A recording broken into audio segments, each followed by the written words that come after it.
त्याचा पाणी पिऊया. हे पूर्ण घरात गेलं तर या वापस करायचं. मैं आके का सर पूर्ण घरात नुकसान झालं सर. Fridge उडालाय sir. काही बाहेरच राहा, पाणी आता राहणार थोडा वेळ. बाहेरच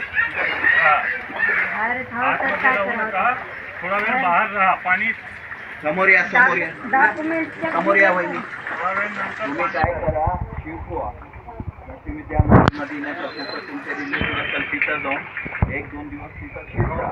हां हां, आणि नंतर मी येऊन सांगून गेलो ना, मला घरकुलचे डॉक्युमेंट्स आणून द्या, त्याच्यामध्ये तुमचं नाव ताबडतोब समावेश करायला होतो आणि तुम्हाला ते मंजुरी देतो. हे बेसमेंट उचलून मग घर तयार. काही पैसे खिशातले टाका, काही तुम्हाला महापालिका प्रशासन मदत करणार. घरकुलमध्ये नाव दिल्यानंतर 1 नाही 2 नाव द्या, तुम्हाला 2 करून देतो. संधी आहे ना गव्हर्नमेंट. काय झालेलं करू, पण आता तात्पुरतं पाणी राहणार. आता तुम्ही घाबरू नका, पण थोडा बाहेर राहा.